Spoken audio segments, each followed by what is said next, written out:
ამ ინგლისის ნაკრებს აქვს ძალიან დიდი შანსი მოიგოს მსოფლიო ჩემპიონატი და ჩვენ მის ფანებს ძალიან დიდი იმედი გვაქვს, რომ ეს სწორედ ასე მოხდება. ზოგჯერ გვეკითხებიან, როგორ ან რატომ გულშემატკივრობ ამ ინგლისის ნაკრებს, თუმცა პასუხი ნათელია. ბავშვობიდან მანჩესტერ იუნაიტედის და ინგლისური ფეხბურთის გულშემატკივარი ვარ და სწორედ მანჩესტერ იუნაიტედმა შემაყვარა ინგლისის ნაკრები. ამ მსოფლიო ჩემპიონატზე ინგლისი არაერთგვაროვანია. ყოფილა მატჩები, სადაც საუკეთესო ფეხბურთი აჩვენეს.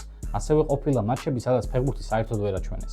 თუმცა ის, რაც უხელის ინგლისის ნაკრებს განსაკუთრებულ ხდის, არის თამაშის პროცესში შეტანილი კორექტირებები და მატჩის მდგომარეობიდან გამომდინარე გუნდის გადაწყობა და შეგრძნება, როცა იცი, რომ რთულად თუ მარტივად საბოლოოდ მაინც სასურველ შედეგს მიაღწევს ეს გუნდი. ხოლო ბელინგემზე და კეინზე საუბარი საერთოდ ზედმეტია. ინგლისის ნაკრების 13 გოლიდან ამ მსოფლიო ჩემპიონატზე 12 სწორედ მათ ანგარიშზეა. წინ კი უდიდესი გამოსვლა გველოდება არგენტინის ნაკრებთან და ძალიან დიდი იმედი გვაქვს, რომ სწორედ ინგლისის ნაკრები ითამაშებს ფინალში და ფეხბურთი საბოლოოდ სახლში დაბრუნდება. ხოლო შენ თუ კი ჩვენს ავითხარ ინგლისის ნაკრების გულშემატკივარი, აუცილებლად უნდა გამოიწერო ჩვენი YouTube არხი, სადაც გელოდებათ მატჩამდე და მატჩის შემდგომ live stream-ები და ერთად განვიხილოთ ინგლისის ნაკრების მიმდინარე პროცესები. და ალბათ მაინც უნდა დაიჯერო, რომ